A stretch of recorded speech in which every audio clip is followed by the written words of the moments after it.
Shalom, salam sejahtera, salam kasih Yesus Kristus.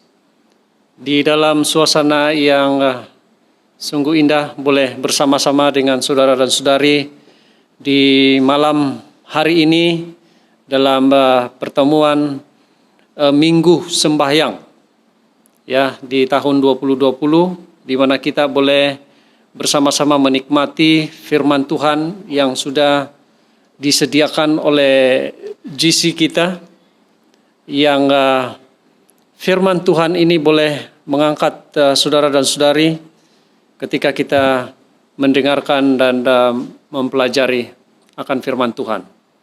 Nah, pada malam hari ini saya bersyukur kepada Tuhan oleh sebab diberi kesempatan untuk menjadi penyampai firman Tuhan yang pertama sempena Minggu Sembahyang yang bertemakan menjangkau dunia, kesetiaan dalam gaya hidup Kristen. Nah, itulah tema kita di tahun 2020, saudara dan saudari yang dikasihi dalam Yesus Kristus.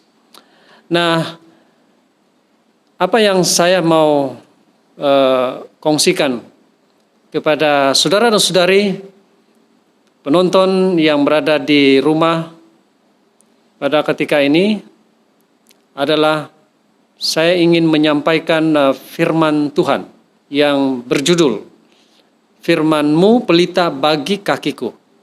Inilah tajuk pelajaran ataupun tajuk khotbah mengawali Minggu Sembahyang. Ya, mudah-mudahan di awal pembahasan firman Tuhan akan memberi semangat dan memicu semangat kita untuk terus mengikuti hari-hari berikutnya nanti sehinggalah selesai.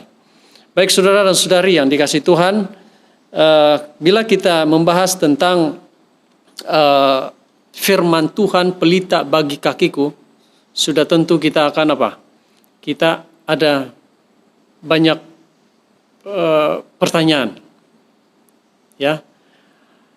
Yang pertama adalah mungkin kita akan bertanya apa kaitan di antara gaya hidup Kristen. Oke. Gaya hidup Kristen dan menjangkau dunia untuk Kristus. Banyak sebenarnya yang boleh kita perkatakan di sini. Karena siapa kita sebagai orang Kristen dinyatakan melalui bagaimana kita menjalani kehidupan kita. Apakah nilai-nilai dan keutamaan-keutamaan kita? Bagaimana kita meluangkan masa dan sumber-sumber kita? Apakah jenis kehidupan yang kita sedang jalani? Apakah maksudnya menjadi orang Kristen? Ia adalah menjadi seperti Kristus. Kata Ellen G. White, Dia teladan kita dan hanya melalui rahmat dan kuasanya kita dapat setia kepada apa? Panggilannya ketika kita bersandar sepenuhnya kepada Kristus dan firman-Nya. Jadi inilah pembahasan yang mau kita bahas pada malam hari ini. Menjangkau dunia, kesetiaan dalam gaya hidup Kristen. Oke, Alkitab itu sebagai asas untuk gaya hidup orang Kristen. Nah, kita berbicara tentang kuasa firman Tuhan. Saudara dan saudari yang dikasihi Tuhan. Dikatakan dalam Mazmur 119 ayat 105, dikatakan di sana, firman-Mu lampu bagi kakiku dan cahaya bagi jalanku. Saya senang terjemahan seperti ini. Ya, di dunia sekarang ini banyak falsafah manusiawi yang bersaing untuk menarik perhatian kita, yang akhirnya membawa kita ke jalan yang sangat gelap. Tetapi kebolehpercayaan terhadap firman Tuhan terbukti. Ia menerangi jalan kita dan memberikan kita petunjuk ilahi yang boleh dipercayai. Ia memberikan dasar untuk membangun dan memelihara hubungan dengan Yesus Kristus. Dan untuk mempelajari apakah artinya menjalani kehidupan yang Dia kehendaki untuk kita. Ia adalah firman Kristus yang hidup, kebenaran abadi, yang melampaui semua budaya manusia dan menunjukkan kita kepada budaya surga. Nah, saudara-saudari yang dikasihi Tuhan, ketika kita berhadapan dengan iblis, ketika berhadapan dengan iblis, Yesus dengan berani mengatakan di buku Matius, kitab Matius 4 ayat 4, manusia hidup bukan dengan roti saja, tetapi dengan setiap firman yang keluar daripada mulut Allah. Nah, saudara-saudari, ini memberitahu kita bahwa setiap bagian dari kitab suci adalah penting. Sangat penting. Dan sementara kita tidak mendakwa bahwa Tuhan telah menentukan Alkitab itu kata demi kata, kita menerimanya sebagai apa? Sebagai kitab diinspirasikan sepenuhnya oleh siapa? Oleh Roh Al-Kudus. Petrus dia menjelaskan dengan sangat jelas. Mari kita baca di 2 Petrus 1:19 ayat 19 sampai yang ke-21 dikatakan di sana, dengan demikian kata-kata nubuat yang ada pada kami menjadi lebih jelas. Terimalah kata-kata nubuat ini seperti lampu yang bersinar di tempat gelap hingga fajar menyingsing dan bintang pagi terbit dalam hatimu. Karena nubuatan bukanlah lahir dengan kehendak manusia, tetapi disuarakan oleh orang ketika digerakkan oleh Roh Kudus untuk menyampaikan kata-kata Allah. Oke, saudara-saudari yang dikasihi Tuhan, itulah kebenaran firman Tuhan yang bukan hasil dari kehendak manusia, tetapi firman Tuhan itu adalah atas dasar kehendak Roh Kudus. Nah, sekarang kita berbicara tentang kebenaran yang asas. Sementara Yesus berdoa untuk murid-muridnya dan untuk saudara dan saya, Kristus menunjukkan kuasa firman. Ketika dia mengatakan, sucikan mereka dengan kebenaranmu, firmanmu adalah kebenaran. Yang boleh kita lihat di Yohanes 17 ayat 17. Nah, bila kita perhatikan di dunia ini di mana kebenaran dianggap relatif, berdasarkan pengalaman hidup seseorang, Kristus dengan berani mengatakan bahwa firman-Nya ataupun Alkitab adalah kebenaran yang kukuh dan tidak dapat diubah. Nah, ini benar. Melalui kuasa Roh Kudus-Nya, kebenarannya bekerja di dalam hati kita, mengubah dan menguduskan kita. Jadi inilah sebabnya mengapa Alkitab adalah dasar gaya hidup Kristen. Ini mendefinisikan bagi kita apakah artinya menjadi pengikut Kristus. Nah, kalau kita lihat di buku Matius, kita bisa lihat di sana tentang menjadi pengikut Yesus.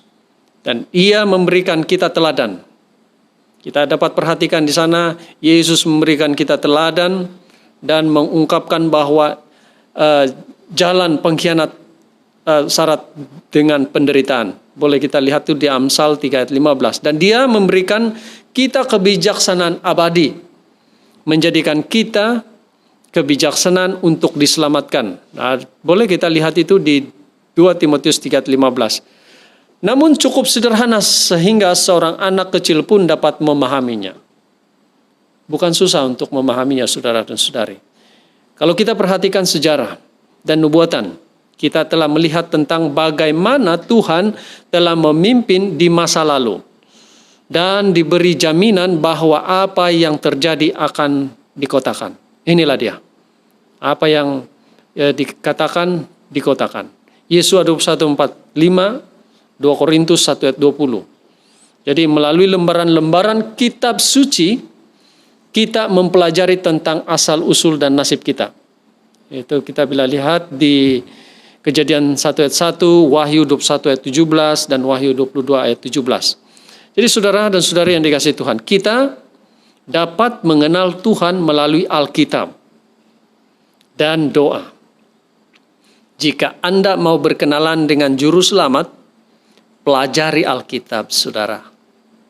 Pelajari kitab suci. Kita diberitahu dalam buku Step to Christ.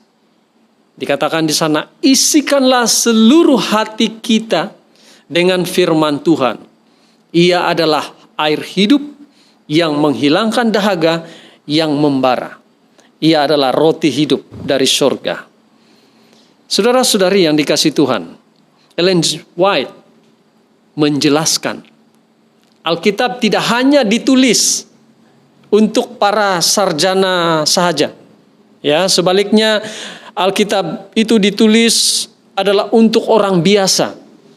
Kebenaran besar yang diperlukan untuk penyelamatan telah dibuat dengan sejelasnya. Bagaikan apa dikatakan? Bagaikan mentari di tengah hari.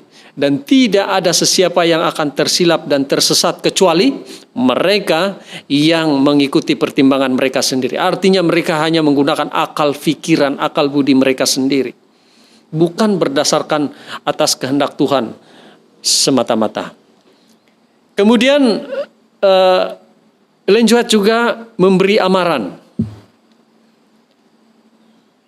Kita tidak boleh mengambil kesaksian dari sesiapapun seperti apa yang diajarkan oleh kitab suci.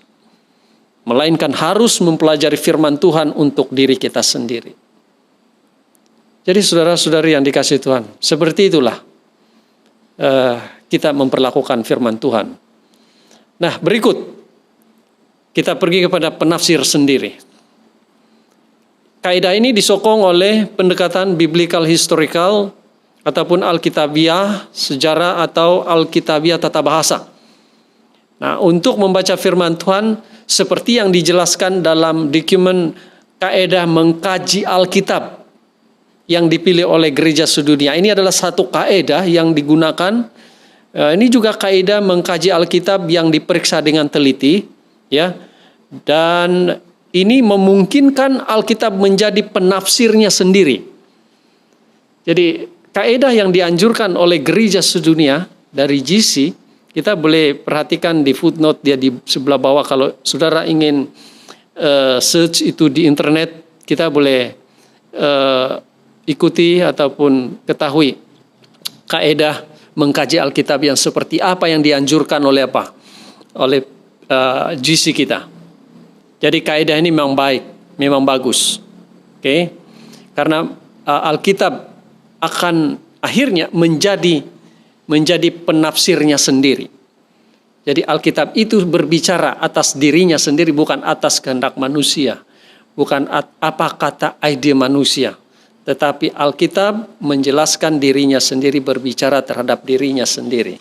Bukan individu, bukan budaya. Karena kaidah kritikal dalam kajian Alkitab mendorong pembaca untuk apa? Melakukan hal seperti itu. Jadi kaidah ini dijelaskan lebih lanjut dalam the Great Controversy. Dikatakan di sana bahasa Alkitab harus dijelaskan sesuai maknanya yang jelas, kecuali simbol atau angka digunakan. Nah, ini kita tidak boleh perhitungkan. Sekiranya manusia menerima Alkitab tepat sebagaimana yang dibacanya, jika tidak ada guru palsu untuk menyesatkan dan membingungkan pikiran mereka, suatu pekerjaan akan diselesaikan yang akan membuat para malaikat bersuka cita. Dan apa?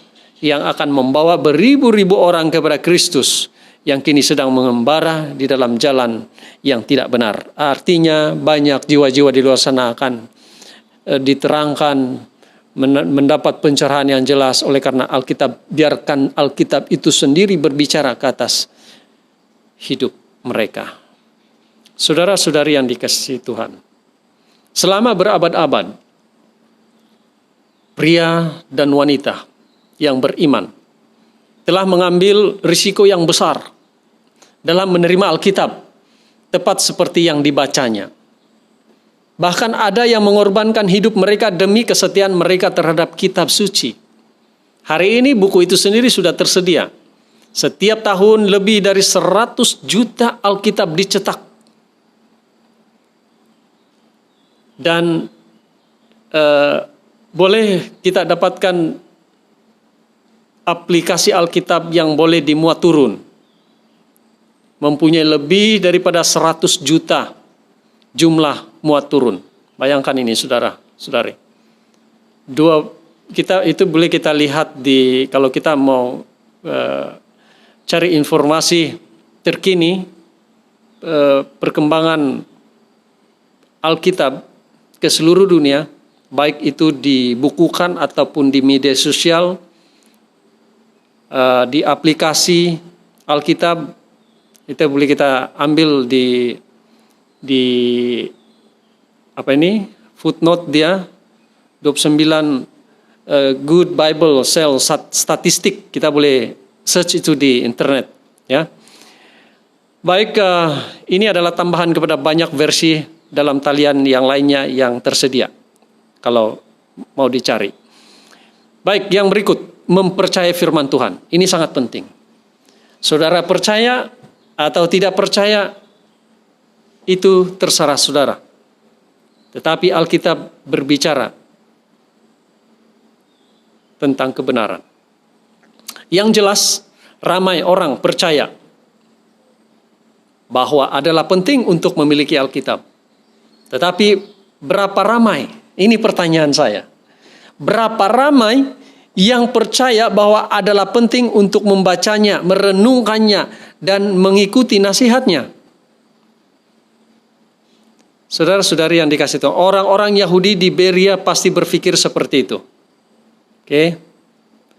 Orang Yahudi di situ lebih mulia rohaninya daripada yang di Tesalonika, karena mereka menerima firman Tuhan.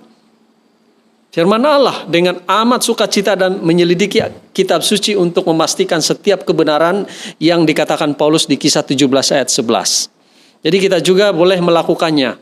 Jadi pembacaan Alkitab setiap hari itu ditambah dengan doa adalah asas kepada pengalaman rohani kita. Ini yang harus kita amalkan dalam kehidupan kita. Sekiranya kita tidak terhubung dengan surga, adalah mustahil bagi saudara dan saya untuk berkembang secara rohani. Baca 2 Petrus 3 ayat 18. Saudara-saudari, adalah keistimewaan bagi kita untuk menjangkau kepada Tuhan setiap hari. Ini adalah saat-saat yang sangat penting, saat-saat yang sangat penting. Setiap hari mengetahui bahwa Dia rindu untuk bersama dengan kita. Keadaan dunia kita sekarang, karena pandemik COVID-19, banyak waktu kita berada di rumah. Banyak waktu kita berada dengan keluarga. Kita disuruh bekerja di rumah. Kita tidak disuruh datang ke office, tapi melakukan kerja di rumah. Terbatas waktu kita untuk keluar, tidak seperti yang biasanya. Tetapi saya melihat waktu-waktu yang lalu di musim PKP yang pertama itu banyak yang mungkin merasa terkejut dan merasa belum biasa dengan situasi itu. Bila masuk kepada gelombang yang kedua, umat-umat Tuhan mulai merasa keadaan yang baru, norma yang baru. Tetapi pertanyaan saya di sini, apakah waktu-waktu yang banyak waktu kita ada di rumah ketika PKP, adalah kita sudah membuat reformasi yang dimana kita boleh mengambil waktu yang banyak untuk bersama-sama dengan Tuhan, merenungkan firman Tuhan siang dan malam. Karena membaca firman Tuhan itu adalah keistimewaan bagi kita untuk datang kepada Tuhan setiap hari. Saya coba memulakan setiap hari dengan berlutut. Bagaimana dengan saudara dan saudari? Berlutut, berdoa ketika saudara masuk tidur dan bangun dari tempat tidur. Saya meletakkan diri saya di tangan Tuhan. Inilah yang harus kita lakukan.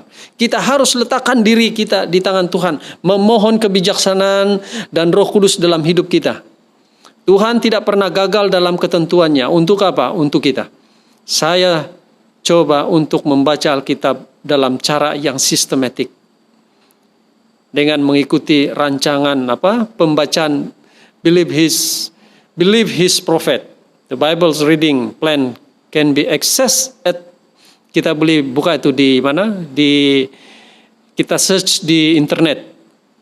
Apa yang kita lakukan umat-umat Tuhan ketika ini adalah anjuran dari ministerial kita, umat-umat Tuhan dianjurkan untuk membaca firman Tuhan dengan tertib sistematik untuk bacaan Alkitab 1 tahun. Akhirnya menyelesaikan bacaan Alkitab itu.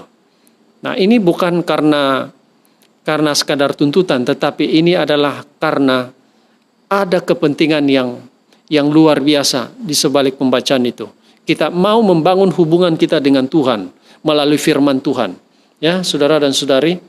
Dan ini yang boleh kita rasakan dan nikmati ketika kita mempelajari panduan pelajaran Alkitab. Seperti Alkitab, pelajaran sekolah sahabat dewasa, dan sumber pelajaran lainnya yang memperkuat seseorang ketika dia belajar akan firman Tuhan. Kita selalu berdoa sebelum membaca firman Tuhan. Karena mempelajari Alkitab tidak boleh dilakukan tanpa doa. Jadi kita harus berdoa terlebih dahulu. Memohon bimbingan dari Roh Kudus. Saya ingat berterima kasih. Saya sangat berterima kasih untuk firman yang tertulis. Itu yang merupakan penjelmaan dalam bentuk tulisan dari firman hidup. Itu, yaitu siapa? Yesus Kristus. Bayangkan saudara, ketika saudara membaca firman Tuhan, membaca Alkitab, kita sedang berbual-bual dengan Tuhan secara pribadi. Penjelmaan Yesus itu dalam bentuk perkataan yang kita baca di dalam firman Tuhan, di dalam Alkitab. Bukankah ini sesuatu yang istimewa? Hal-hal yang sangat istimewa yang manusia dapat lakukan selagi waktu masih ada kesempatan untuk dapat membangun hubungan dengan Tuhan secara pribadi. Nah, inilah yang dilakukan, yang seharusnya kita lakukan, ya, saudara dan saudari yang dikasihi Tuhan. Jadi sebagai seorang Christian Seventh-day Adventist, jangan sekali-sekali membiarkan siapapun menghalang Anda daripada tidak membaca firman Tuhan yang diilhamkan dan sudah dituliskan itu di dalam benak pikiran kita ketika kita membacanya. Minumlah di dalam kebenaran Alkitab yang mendalam dan arahan yang terdapat dalam roh nubuat. Kehidupan rohani Anda pasti akan diperkaya lagi. Ketika kita bersahabat dengan Tuhan, Dia akan mengubah kita seperti apa yang Dia telah lakukan terhadap Henok. Apabila kita berjalan setiap hari bersama Dia. Itulah yang terjadi. Jadi saudara dan saudari yang dikasihi Tuhan, di dalam kehidupan bekerja yang aktif, Henok dengan tegas mempertahankan pergaulannya dengan Tuhan. Artinya dia pertahankan hubungan dia dengan Tuhan secara konsisten. Ini bukan kadang-kadang, bukan time PKP saja kita boleh membangun hubungan dengan Tuhan. Nanti setelah PKP selesai ya kita kembali lagi norma yang lama. Membaca Alkitab hanya sekali dalam seminggu. Tidak seperti itu saudara dan saudari.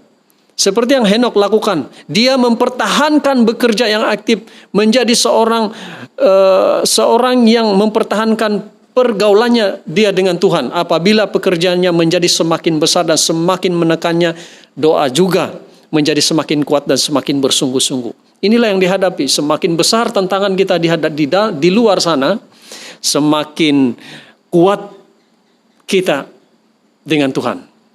Semakin kuat kita dengan Tuhan, semakin hubungan kita dengan Tuhan semakin kuat, semakin erat, semakin besar apapun tantangan di luar sana, kita akan dapat hadapinya dengan tenang.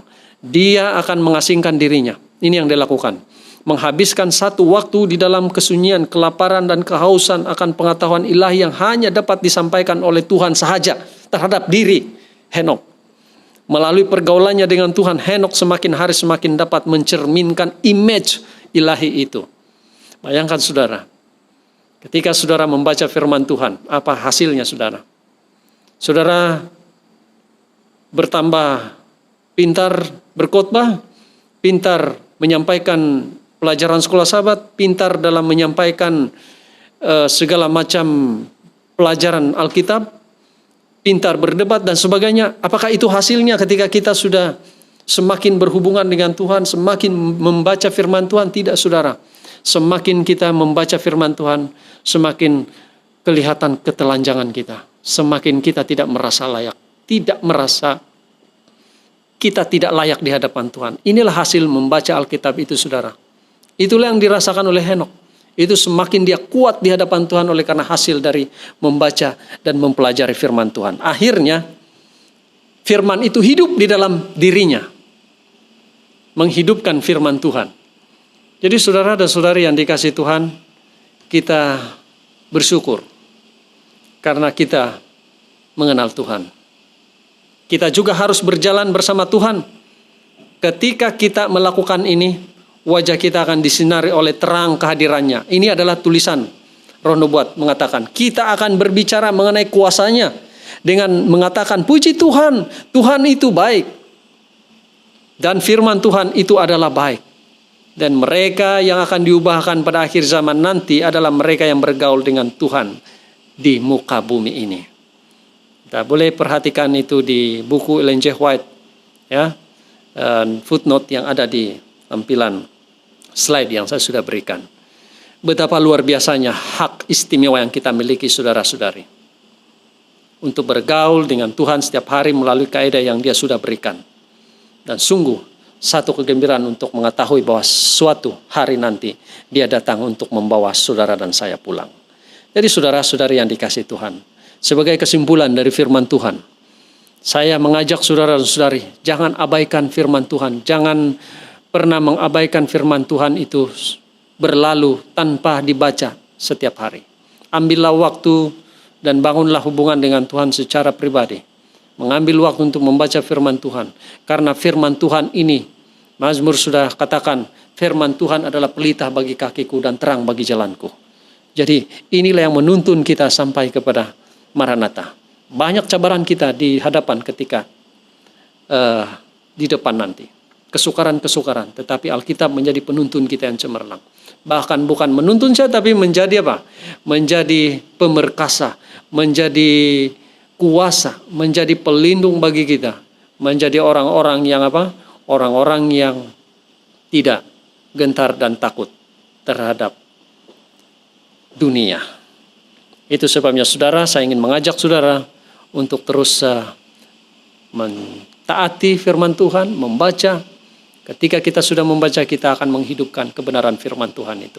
Bukan saja menghidupkan firman Tuhan, tetapi ianya sangat berkuasa di dalam kehidupan kita.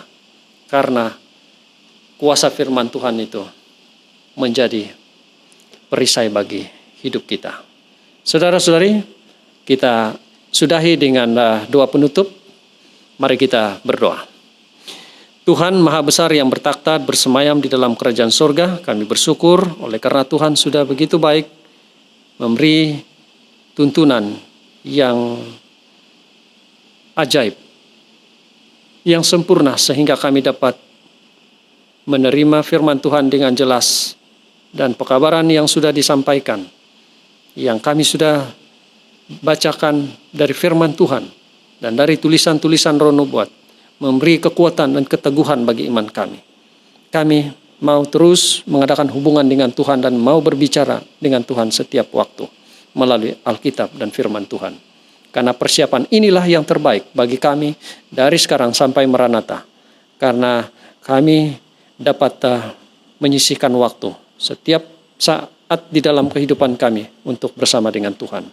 Tuhan, terima kasih Engkau memberkati para jemaat, para umat-umat Tuhan yang sudah mendengarkan, baik yang berada di luar sana. Saya percaya mereka semua terberkati oleh karena kuasa pengaruh firman Tuhan ini menjadi sesuatu yang ajaib dalam kehidupan mereka. Terpuji nama-Mu Tuhan, Engkau sudah memberkati kami semua, mengampuni kami, dan menyiapkan hati kami senantiasa terhadap firman Tuhan untuk menjadi sahabat kami secara pribadi. Terima kasih Tuhan, Engkau sudah menjawab dan mendengar doa ini. Kami serahkan hidup kami dalam nama Yesus yang Tuhan menjadi juru selamat kami. Amin.